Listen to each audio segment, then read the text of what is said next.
Assalamualaikum warahmatullahi wabarakatuh. Selamat siang semuanya. Bagaimana keadaan kalian hari ini? Semoga tetap sehat selalu ya. Semoga tetap dalam lindungan Allah Subhanahu wa taala. Semoga bisa belajar dengan baik walaupun kita masih belum bisa bertemu secara langsung. Nah, hari ini kita akan bahas analisis investasi antar perusahaan. Kita melanjutkan topik yang kemarin. Jadi hari ini setelah kita membahas mengenai pendanaan, kita akan bahas mengenai investasi. Namun demikian, hari ini kita masih membahas investasi antar perusahaan dulu. Baru minggu depan kita akan bahas segmen operasi. Masih semangat semuanya? Yuk kita mulai belajar ya. Sebelum kita mulai belajar, silakan berdoa dulu menurut agama dan kepercayaan masing-masing. Berdoa dipersilakan.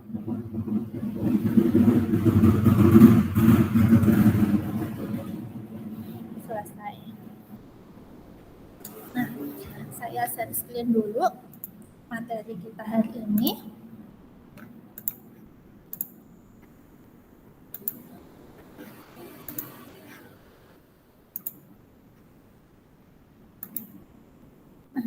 Seperti yang sudah saya sampaikan di awal, hari ini kita akan bahas chapter 5 mengenai analisis investasi. Nah, investasi yang akan kita bahas di sini adalah investasi antar perusahaan. Investasi perusahaan ini biasanya terdiri dari beberapa komposisi. Di antaranya, yang pertama adalah investasi pada sekuritas yang bisa dipasarkan marketable ya. Jadi untuk investasi sekuritas ini ada sekuritas utang, ada sekuritas ekuitas. Jadi kita bisa berinvestasi ke perusahaan lain itu menggunakan instrumen utang atau yang biasa disebut dengan obligasi dan instrumen ekuitas atau yang biasa disebut dengan saham. Nah, ini untuk investasi pada sekuritas biasanya itu bisa diperdagangkan. Nah, klasifikasi dari investasi sekuritas ini yang pertama, sekuritas utang itu tergantung intensitas manajemen ya.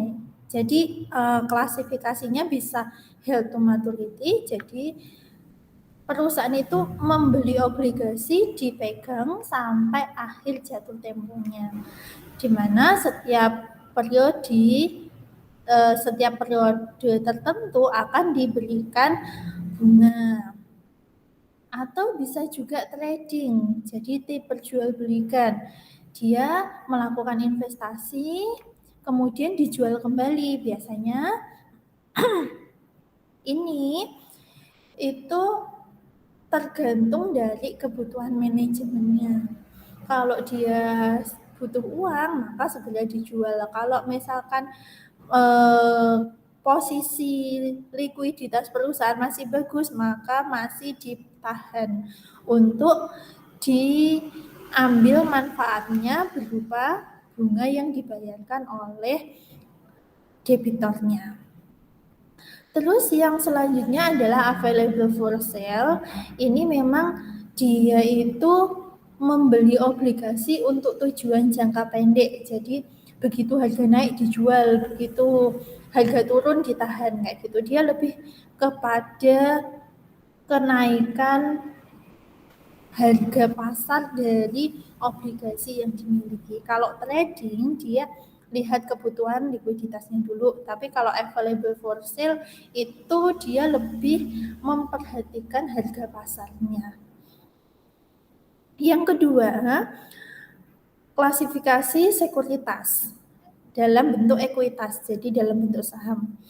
Nah, dalam bentuk saham ini kita akan memisahkan berdasarkan level kepemilikannya ya. Jadi ketika di bawah 20%, maka dia tidak memiliki pengaruh yang signifikan terhadap operasional perusahaan. Maka klasifikasinya ada dua, di trading atau available for sale. Nah, kalau trading ini nanti diakuinya dalam laba rugi available for sale untuk laba rugi komprehensif. Terus kemudian ketika dia itu memegang 20% sampai 50% saham dari entitas yang kita beli sahamnya, maka dapat diartikan bahwa kepemilikannya itu signifikan sehingga dia harus menggunakan klasifikasi dan pencatatannya menggunakan metode ekuitas. Nah, sedangkan di atas 50%, maka dia itu memiliki kepentingan pengendali sehingga dia harus mencatatnya dengan metode biaya. Di sini dia juga harus menyusun laporan keuangan konsolidasi. Nah, untuk kebijakan akuntansi mengenai sekuritas investasi ini biasanya berangkat dari penilaian tradisional LCOM ya, lower of cost or market principle. Jadi prinsip LOCM.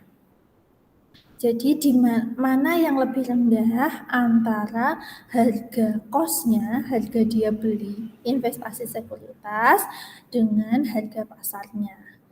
Nah, namun demikian investasi sekuritas ini dilaporkan pada neraca pada nilai belinya atau harga perolehannya atau sesuai dengan fair value harga pasarnya. Itu bergantung pada sekuritas tersebut, kemudian bergantung pada tingkat signifikansinya, apakah dia memiliki pengaruh signifikan atau tidak, apakah dia itu memiliki hak pengendalian atau tidak terhadap perusahaan yang menerima investasi dari kita. Nah, untuk kebijakan akuntansinya itu didasarkan pada klasifikasi yang saya jelaskan di awal tadi.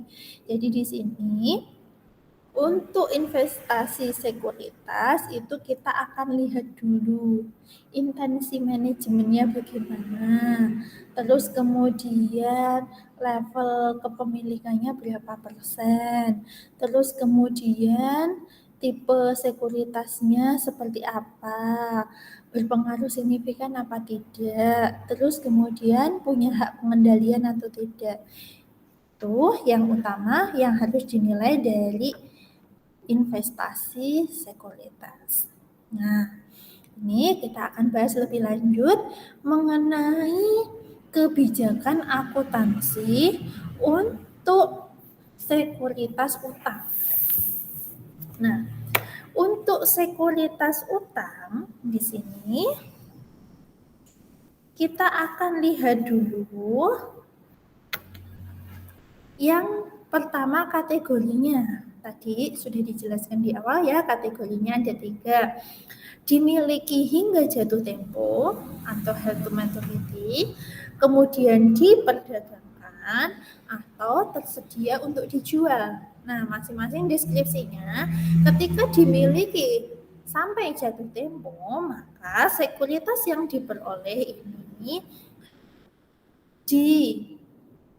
diniatkan. Jadi niat intensitas dari manajemennya itu dia pengennya itu beli obligasi untuk ditahan dimilikinya sampai jatuh tempo nanti waktu pembayaran dari utang tersebut, sehingga dia bisa menikmati manfaat berupa bunga secara periodik dan konsisten. Nah, ketika perusahaan memilih kategori ini, maka metode pencatatan yang digunakan pada neraca adalah metode biaya yang diamortisasi. Jadi harga setelah amortisasi, premium ataupun diskonto. Nah, bagaimana untuk kebijakan di laporan laba ruginya? Bagaimana ketika ada laba atau rugi yang belum terrealisasi karena adanya perubahan harga pasar, maka tidak akan dicatat baik itu di laporan laba rugi sebagai pendapatan bersih ataupun di OCI, Other Comprehensive Income, atau pendapatan komprehensif lainnya. Nah, untuk yang lainnya ini akan mengikuti realisasi dari laba atau rugi dan bunga, pendapatan bunga di laba bersih. Jadi di sini dia tidak akan mengakui perubahan harga pasar. Terus kemudian akan diakui sesuai dengan realisasi keuntungan atau kerugian yang diperolehnya. Gimana kalau klasifikasinya trading atau diperdagangkan? Maka di sini yang dimaksud dengan diperdagangkan adalah sekuritas yang dibeli untuk jangka pendek atau memperoleh keuntungan perdagangan. Biasanya itu di bawah 3 bulan. Jadi diperdagangkan itu di bawah 3 bulan. Nah, ketika kita mengakuinya trading, maka di sini dalam neraca kita akan menggunakan metode fair value. Jadi lihat dulu nilai pasarnya bagaimana. Nah, ketika ada perubahan nilai pasar, maka kita harus mengakuinya dalam laba bersih. Nah, untuk yang lainnya, mengakui realisasi keuntungan atau kerugian dan pendapatan bunga dalam laba bersih. Nih ya, untuk pencatatan di laporan laba ruginya. Terus kemudian untuk klasifikasi yang selanjutnya adalah available for sale. Jadi di sini adalah sekuritas yang bisa, jadi di sini available for sale itu adalah sekuritas yang dia itu dimilikinya bukan untuk diperdagangkan dan bukan juga dimiliki hingga jatuh tempo. Nah, jadi itu hanya untuk cadangan aja. Misalkan ada kas yang menganggur, ya udah beli investasi saham aja. Nah, sewaktu-waktu nanti perusahaan membutuhkan likuiditasnya itu agak kurang bagus, membutuhkan dana secepatnya, maka akan dijual. Kalau misalkan perusahaannya itu dalam kondisi bagus, tidak membutuhkan dana, maka dia tetap ditahan. Jadi ini belum jelas apakah dia diperdagangkan, apakah dia itu mau dimiliki hingga jatuh tempo, jadi tidak keduanya. Itu masuk klasifikasi available for sale. Nah, ketika masuk klasifikasi available for sale, tersedia untuk dijual, maka dalam neracanya dia harus menggunakan fair value. Nah, untuk laba atau rugi yang belum terrealisasi, misalkan perubahan harganya, maka tidak dicatat dalam laba bersih, tidak dicatat sebagai laba operasional perusahaan harian, tapi dicatatnya di pendapatan komprehensif. Nah, kalau ini tadi di laporan laba rugi yang bagian atas, bagian operasi, tapi kalau yang di sini dia akan dicatatnya di bagian bawah, laporan laba ruginya di pendapatan komprehensif. Nah, untuk yang lainnya, dia mengakui adanya keuntungan ataupun kerugian serta pendapatan bunga dalam laba bersih. Nah, sekarang kita akan membahas mengenai transfer antar kelas sekuritas. Nah, ini gimana? Misalkan gini ya. Tadi di awal kita jelaskan bahwa kepemilikan sekuritas itu tergantung dari kebijakan manajemen juga, tergantung dari intensitas manajemennya. Ada kemungkinan bahwa terjadi perubahan klasifikasi yang tadinya itu dimiliki sampai jatuh tempo ketika dia beli, tapi ternyata likuiditasnya kurang bagus, mau buka perluasan usaha sehingga dia kemungkinan akan membutuhkan kas, maka kemungkinan terjadi transfer kelas sekuritas yang awalnya HTM jadi available for sale, yang awalnya itu diperjualbelikan hanya untuk memanfaatkan kas menganggur selama 3 bulan aja, ternyata kasnya baik terus, likuiditasnya bagus, sehingga kalau mau dimiliki hingga jatuh tempo itu belum tentu juga, karena hanya sebagai cadangan. Masuklah klasifikasi yang lain. Jadi di sini ada transfer ya.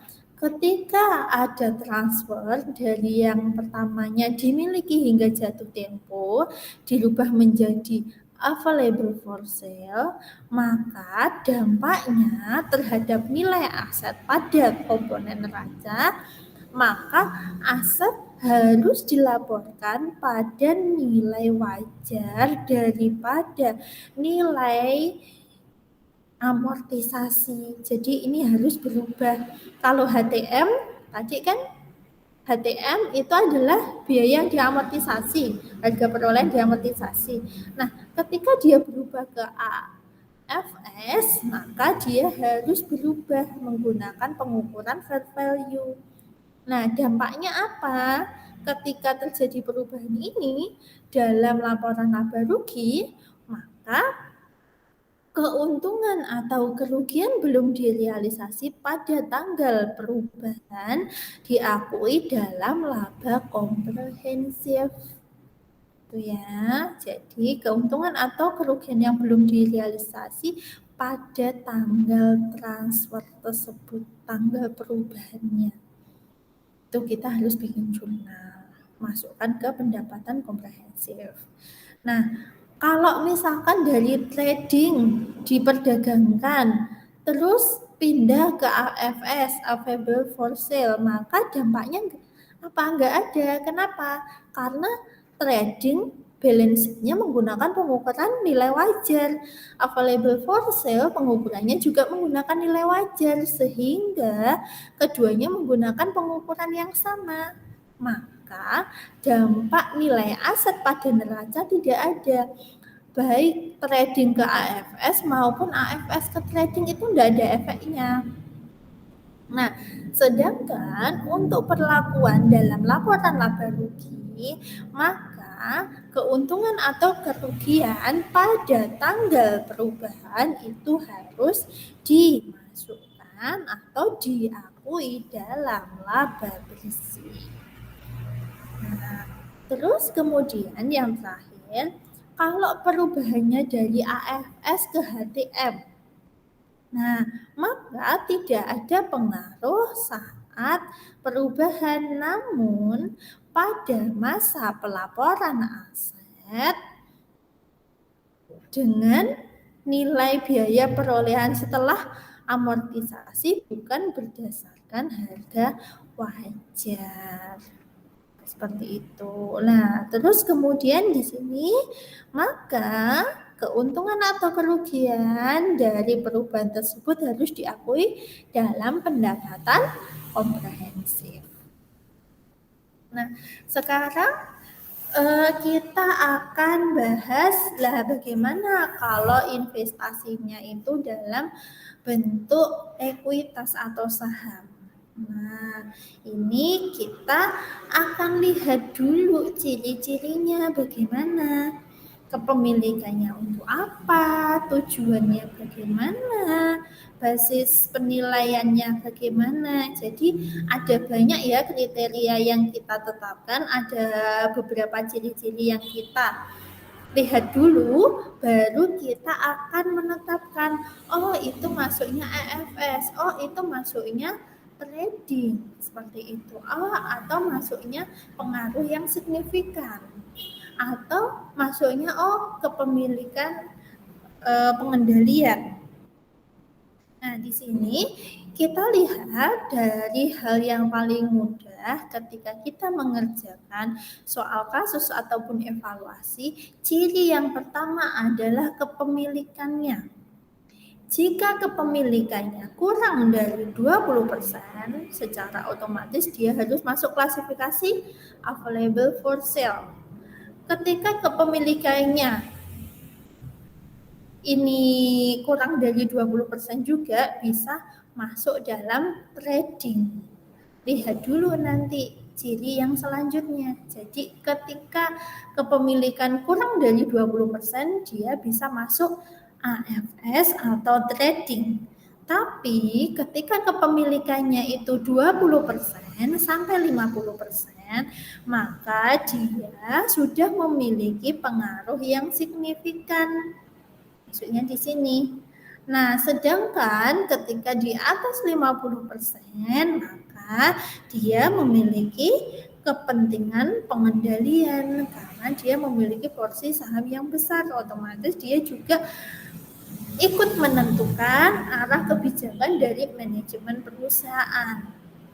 Maka bisa disebut sebagai controlling interest atau pihak yang mengendalikan. Kalau misalkan itu jumlahnya cuma 10%, itu biasanya disebut sebagai minority interest. Terus kemudian purpose, tujuannya untuk apa?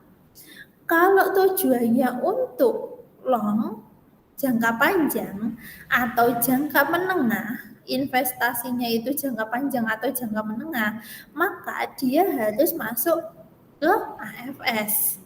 Kalau investasinya jangka pendek, tadi 3 bulan maksimal atau kurang, maka masuk di komponen atau klasifikasi trading.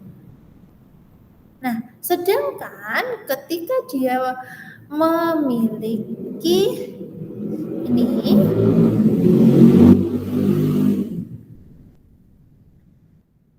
besar pengendaliannya terhadap perusahaan, berarti ini berpengaruh signifikan. Nah, sedangkan di atas 50% berarti pengendalian usaha secara keseluruhan.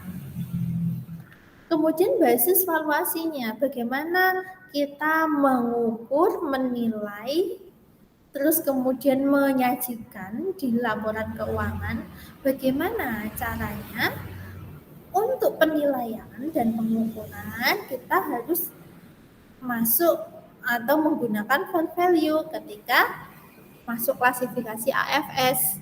Ketika masuk klasifikasi trading, maka dia juga harus menggunakan metode fair value. Kalau kepemilikan signifikan, dia harus menggunakan metode ekuitas.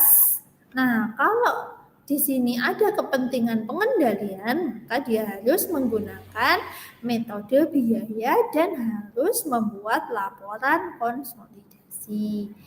Terus, bagaimanakah nilai aset di neraca? Ketika masuk komponen AFS, kita harus menggunakan fair value. Diperdagangkan juga fair value. Nah, kalau kepemilikan signifikan, maka biaya akuisisi disesuaikan dengan bagian proporsional dari saldo laba investi dan amortisasi yang sesuai. Sini, sedangkan untuk kepentingan pengendalian dia menggunakan konsolidasi dan neraca konsolidasi. Nah, efek dari beberapa klasifikasi ini pun nanti akan menghasilkan keuntungan yang belum terrealisasi dalam laporan laba rugi.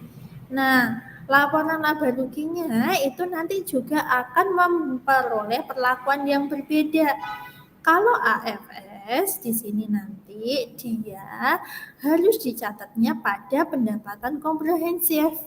Kalau di masuk klasifikasi diperdagangkan, maka dia harus masuknya di laba bersih.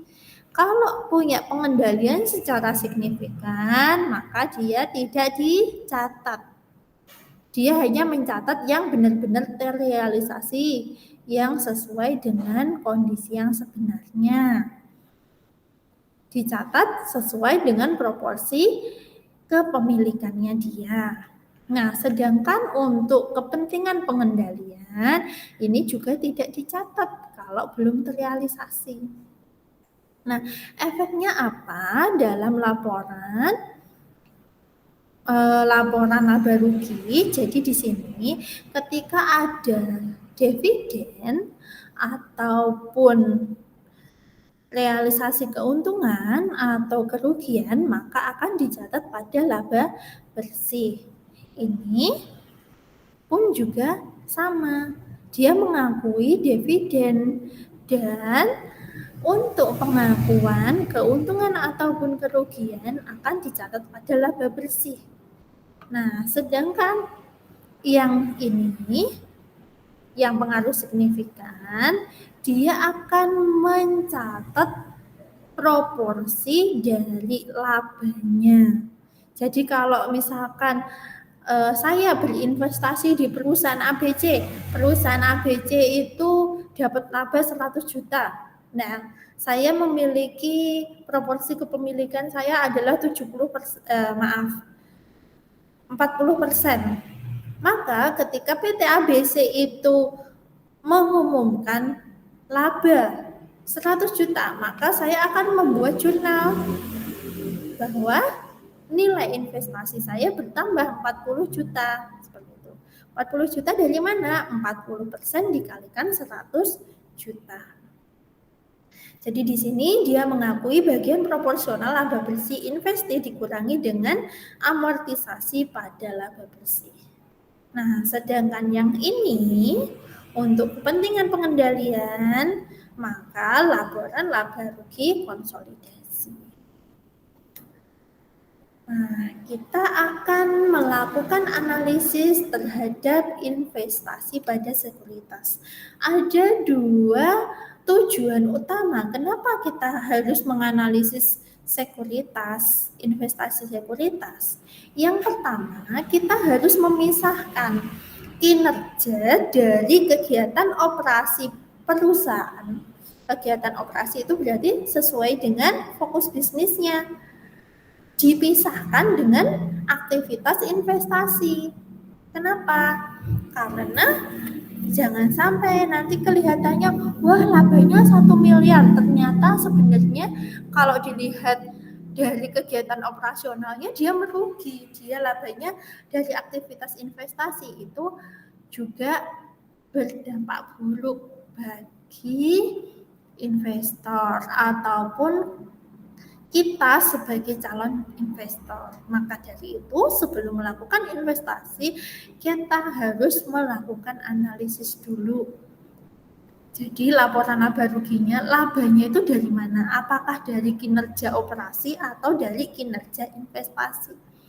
Nah, kita di sini akan membuang semua keuntungan atau kerugian yang berhubungan dengan aktivitas investasi. Jadi ketika kita ingin menilai perusahaan A, perusahaan B, dan perusahaan C, kita mau milih investasi pada perusahaan apa? Maka kita harus mempertimbangkan dulu laba dari aktivitas investasinya berapa.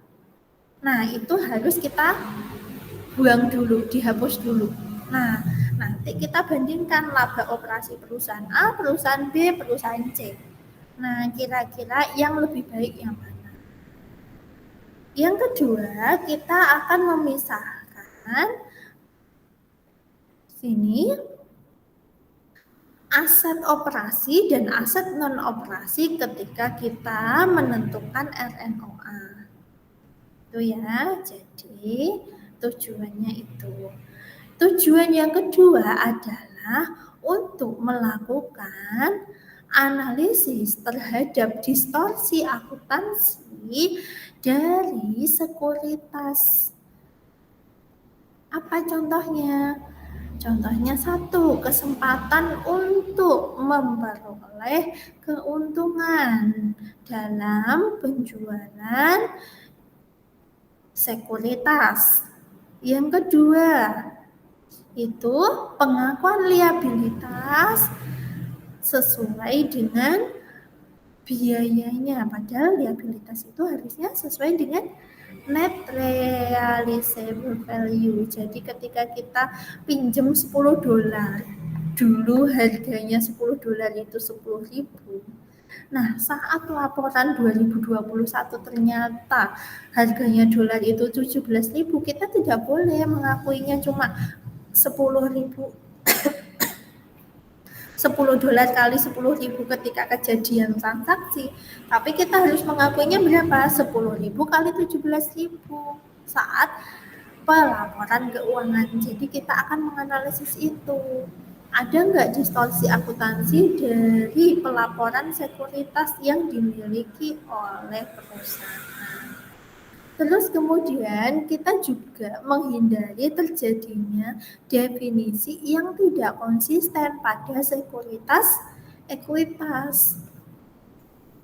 Kemarin investasi sekuritas A dibilangnya dia memiliki pengaruh signifikan, tiba-tiba pindah ke trading, pindah lagi, kemudian ke konsolidasi itu tidak boleh, tidak konsisten. Jadi kita harus lihat dulu sesuai dengan ciri-cirinya tadi, proporsi kepemilikannya berapa, terus kemudian dia awalnya itu metode valuasinya bagaimana, terus kemudian diakuinya pada bagian apa, dan seterusnya. Itu ya. Nah, terus kemudian ini klasifikasi berdasarkan intensitas manajemen, itu pun juga nggak boleh berubah-ubah, harus konsisten.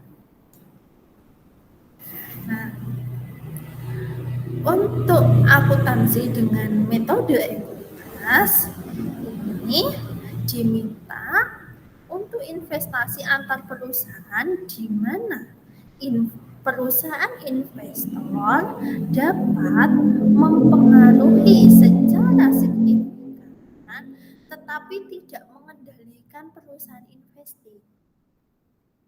Di sini melaporkan investasi induk pada perusahaan cabang. Terus kemudian jadi di sini itu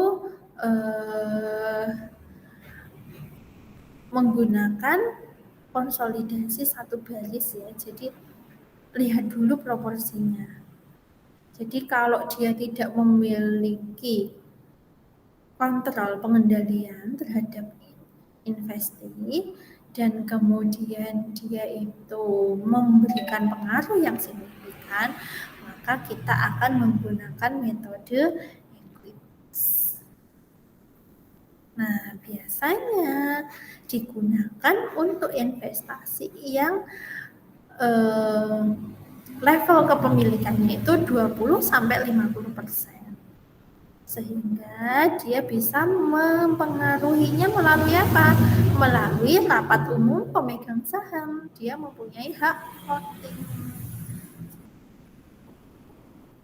Jadi di sini perbedaan utama antara konsolidasi dengan metode ekuitas itu sebenarnya ada pada level detailnya. Jadi detailnya dari laporan keuangan yang dilaporkan. Jadi itu di catatan atas laporan keuangannya nanti akan berbeda.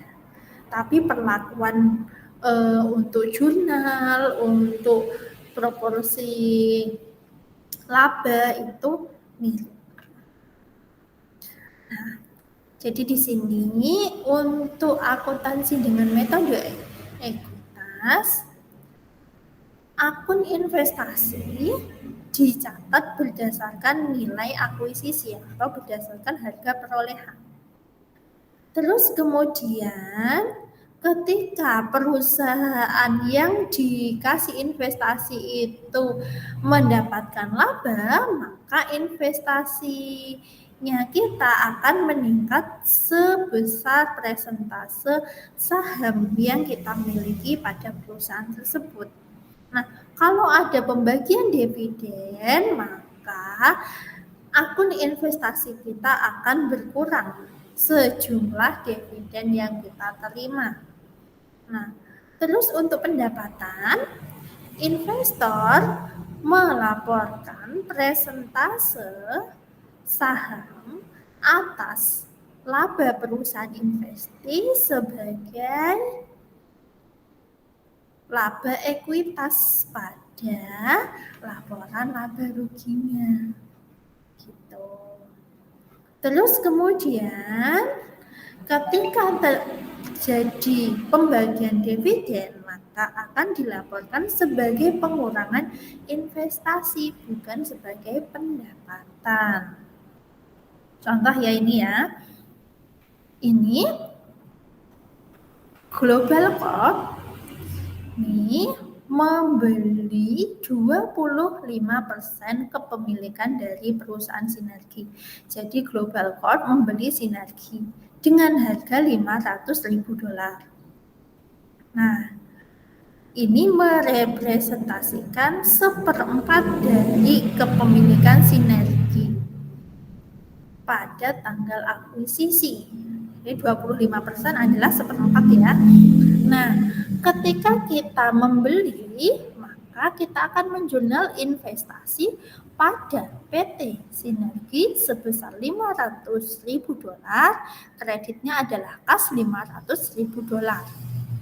Nah, nanti ini ya, ini perusahaan Sinergi yang kita beli. Nah, posisinya perusahaan Sinergi itu ketika kita beli memiliki aset 700.000, PPE 5.600.000, utang jangka pendek 300, utang jangka panjang 4 juta, kemudian ekuitasnya 2 juta. Nah, gimana ketika Sinergi itu melaporkan laba bersih $100.000 dan membayar dividen 20.000, maka PT Global ini dia akan mencatatnya ketika pembagian laba tadi kepemilikannya adalah 25%. 25% kali 100.000 dapatnya 25.000. Nah, sedangkan ketika dia menerima dividen, investasinya berada di kredit sebesar 5.000. Nah, sekarang bagaimanakah akun investasi pada Global Corp? Awalnya dia tadi investasi 500, kemudian dapat tambahan laba 25, dikredit mendapatkan dividen 5.000, jadi nilai investasi yang harus disajikan pada neracanya Global Corp adalah 520.000. Sedangkan pada sisi Sinergi tadi ekuitasnya adalah 2 juta. Dia dapat tambahan laba ya, berarti laba ditahannya 100.000. Ketika laba ditahan ini dibagikan menjadi dividen, maka dia akan berkurang 20.000. Jadi total ekuitas pada perusahaan Sinergi adalah 2.080.000. Nah, poin penting dari metode ekuitas di sini, akun investasi dilaporkan sesuai dengan jumlah proporsional saham ketika perusahaan itu memperoleh laba. Nah, jadi tadi akunnya investasi kita itu dilaporkan pada kolom ekuitasnya perusahaan Sinergi. Jadi perusahaannya investi. Tapi aset liabilitas itu tidak kita konsolidasikan. Terus kemudian laba investasi harus dipisah dari kegiatan operasi utama perusahaan. Itu ya. Jadi laba investasi ini nggak boleh dicampur dengan laba operasi. Makanya kenapa tadi masuknya pada laba komprehensif. Terus kemudian investasi ini harus dilaporkan sesuai dengan harga perolehan, bukan pada market value atau nilai pasar. Nah, kita harus menghentikan metode pencatatan ekuitas ketika investasi kita berkurang menjadi 0 ataupun itu tidak ada garansi dari obligasi ketika investi ini berkomitmen untuk memperoleh pendanaan lainnya. Jadi misalkan defisit seperti itu, kita awalnya memiliki 20-50%, misalkan awalnya kita memiliki 25%, tapi ternyata ada defisit lagi, terus kemudian defisit lagi, maka kepemilikannya menjadi 18% misalkan. Nah, itu kita harus menghentikan penggunaan metode ekuitas. Oke. Nah, terus di sini kita ke bisnis kombinasi bisnis. Nah, kombinasi bisnis itu ada merger, akuisisi, reorganisasi, restrukturisasi dari 2 atau lebih bisnis menjadi bentuk lainnya. Jadi menjadi entitas bisnis bentuk lain. Apa motivasinya? Kenapa harus dilakukan kombinasi bisnis? Kenapa harus di-merger 2 perusahaan? Misalkan perusahaan A dan B di-merger menjadi AB. Kenapa harus begitu? Ada beberapa motivasi yang dilakukan kenapa dia melakukan kombinasi bisnis. Yang pertama itu untuk memperluas image perusahaan dan potensi pertumbuhannya. Jadi kalau awalnya A itu hanya bisa, misalkan A itu adalah perusahaan perbankan, B juga perusahaan perbankan. Awalnya dia hanya bisa mendanai atau menyalurkan kredit 100 juta. Ketika dia udah merger dengan B, dia mampu menyalurkan kredit 1 miliar. Maka kesempatan untuk bertumbuh itu akan semakin pesat. Seperti penggabungan antara Bank BNI Syariah dengan Bank Mandiri itu adalah salah satu bentuk merger. Terus kemudian mengakuisisi nilai material dan fasilitas material. Bisa juga untuk mengakuisisi teknologinya atau bisa juga untuk mengakuisisi jaringan pemasarannya atau bisa juga untuk mengamankan sumber finansialnya, untuk memperkuat manajemennya. Bisa juga untuk efisiensi operasi, diversifikasi, ingin masuk dalam pasar secara lebih cepat, mencapai skala ekonomi tertentu, untuk menghemat pajak atau mengambil kebermanfaatan pajak. Terus kemudian bisa juga untuk mengurangi kompensasi manajemen. Jadi ada beberapa alasan kenapa perusahaan itu melakukan kombinasi bisnis.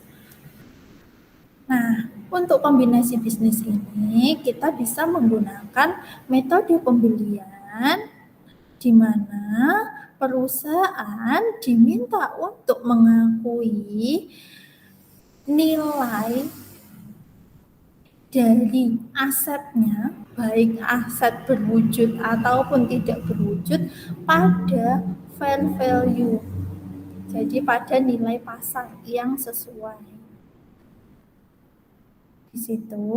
Terus begitupun untuk utangnya, itu juga harus diakui sesuai dengan fair value-nya. Jadi ketika kita menggunakan metode pembelian, aset dan utang itu harus kita akui sesuai dengan jumlah fair value-nya.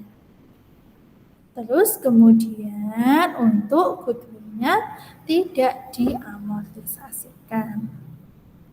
Nah, di sini untuk kombinasi bisnis itu harus melakukan konsolidasi laporan keuangan.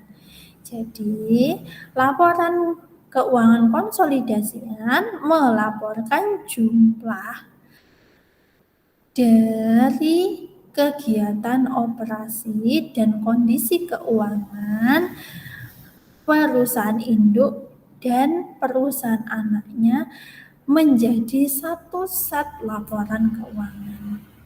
Nah, teknik dasarnya melakukan konsolidasi ini, yang pertama itu melakukan agregasi, yang kedua melakukan eliminasi. Agregasi itu menambahkan, jadi aset, kemudian liabilitas, pendapatan, terus beban dari perusahaan anak itu ditambahkan dengan perusahaan induk. Terus kemudian kita melakukan eliminasi transaksi antar perusahaan. Jadi transaksi antara induk dan anak itu tidak ada karena mereka menjadi satu kesatuan ekonomi. Sebagai catatan, kepemilikan minoritas merepresentasikan porsi ekuitas anak yang dimiliki oleh pihak lain, bukan perusahaan induk. Nah, ini contohnya untuk ilustrasinya konsolidasian menggunakan metode pembelian. Nah, yang dibeli di sini kebetulan 100% ya.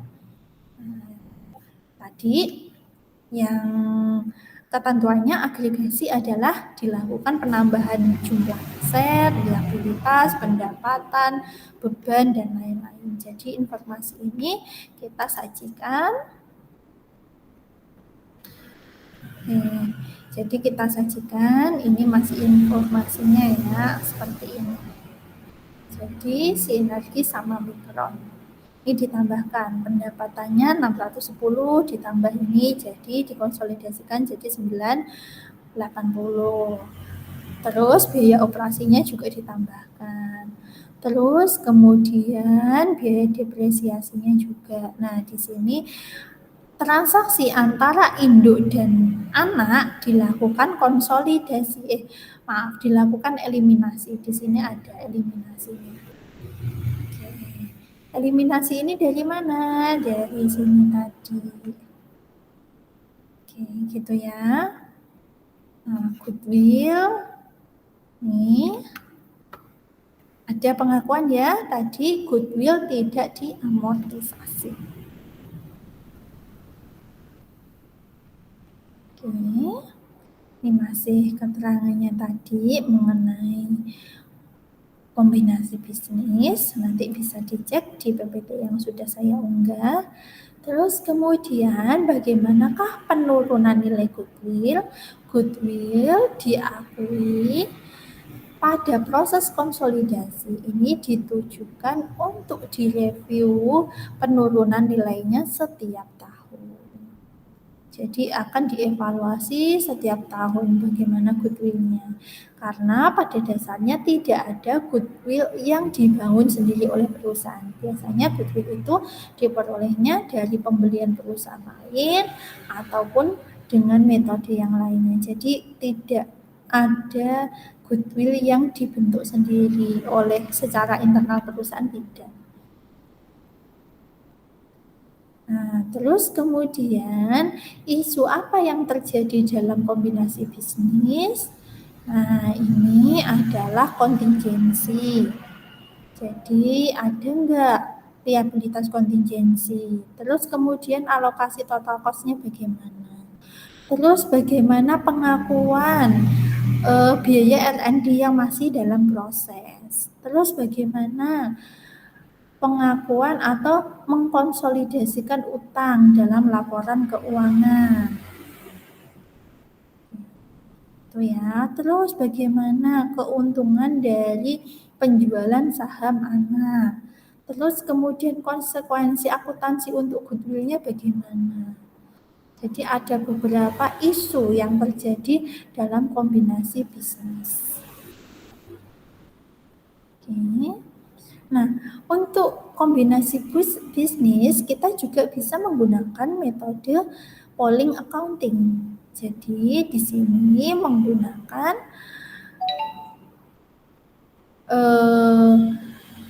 kombinasi bisnis, jadi standar akuntansi kombinasi bisnis. Nah, namun demikian itu sudah tidak diperbolehkan sejak Juni 2001.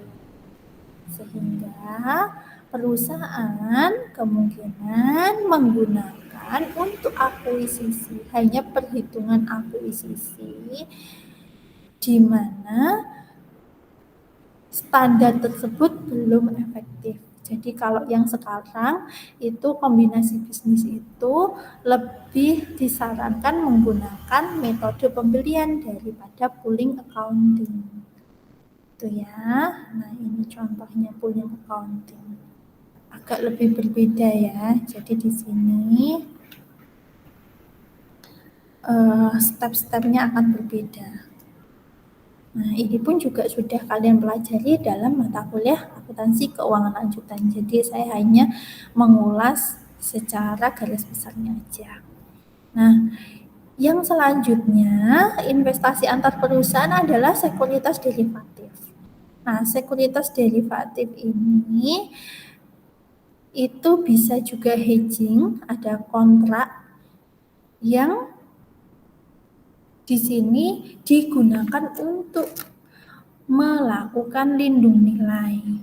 Bisa juga sekuritas derivatif atau derivatif yang sederhana, yaitu kontrak di mana nilainya itu didasarkan pada nilai aset atau nilai ekonomis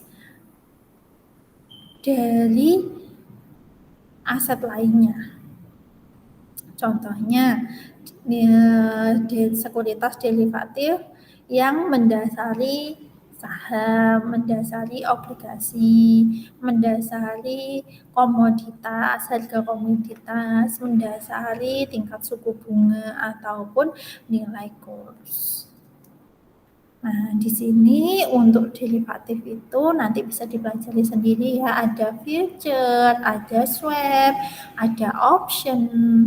Nah, klasifikasinya atas derivatif itu ada dua. Derivatifnya itu untuk apa? Untuk melakukan lindung nilai atau untuk spekulatif. Nah, kalau melakukan pelindungan nilai, lindung nilai itu apakah lindung nilai untuk nilai fair value atau lindung nilai untuk arus kas atau lindung nilai untuk mata uang asing. Nah, untuk lindung nilai mata uang asing ini pun juga dibagi lagi, bisa lindung nilai fair value atau lindung nilai arus kas atau lindung nilai atas investasi pada operasi luar negeri. Seperti itu klasifikasinya. Nah, di sini pun kita akan membahas bagaimana sekuritas derivatif ini klasifikasinya bermacam-macam tadi. Tadi kan ada macam-macam ya, ada spekulatif, ada untuk melindungi nilai fair value, ada juga lindung nilai untuk arus kas, ada juga untuk pelindung nilai mata uang asing. Nah, yang pertama kita akan bahas mengenai spekulatif. Nah, untuk sekuritas derivatif yang spekulatif, maka pada komponen neraca derivatif dicatat sebesar nilai wajarnya. Nah, dalam laporan laba rugi, keuntungan dan kerugian belum direalisasikan dimasukkan dalam laba bersih. Sedangkan lindung nilai untuk nilai wajar, baik instrumen derivatif maupun aset ataupun kewajiban lindung nilai dicatat sebesar nilai wajarnya. Nah, pada kolom laporan laba rugi, keuntungan dan kerugian yang belum direalisasi atas instrumen derivatif maupun aset dan atau kewajiban lindung nilai dimasukkan dalam laba bersih. Jadi, di sini nanti bisa dipelajari macam-macam klasifikasi ini akan memberikan perlakuan yang berbeda pada penyajiannya di neraca ataupun pengakuan laba atau rugi yang belum terrealisasi di laporan laba rugi perusahaan. Jadi kita akan cek ini. Oke, ini contoh ya. Contoh pengungkapan secara kualitatif dan kuantitatif atas sekuritas derivatif. Nah, mengapa kita harus melakukan analisis terhadap derivatif? Yang pertama, untuk mengidentifikasi tujuan penggunaan derivatif itu untuk apa? Terus kemudian kita akan mengevaluasi risiko dan efektivitas dari strategi lindung nilai yang dilakukan perusahaan.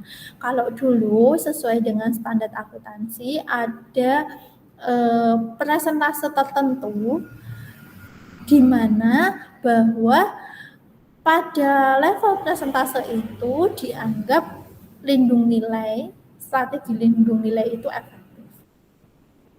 Terus kemudian yang selanjutnya kita akan melihat transaksi secara spesifik dengan paparan resiko secara perusahaan keseluruhan.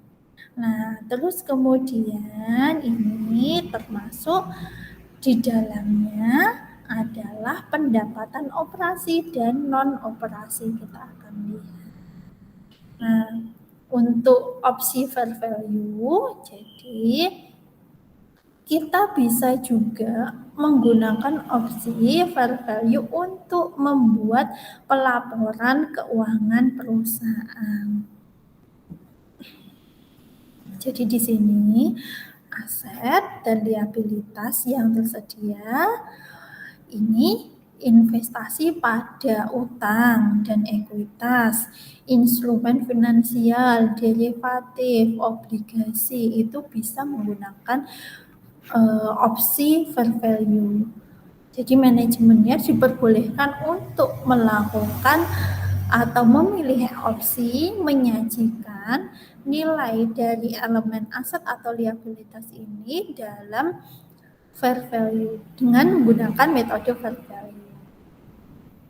Namun tidak diperbolehkan investasi pada anak, itu tidak boleh menggunakan fair value. Terus kemudian manfaat pensiun, kemudian aset atau utang sewa itu juga tidak boleh menggunakan fair value. Nah, lebih lanjut ini nanti bisa dipelajari di PSAK 50 55 mengenai instrumen keuangan.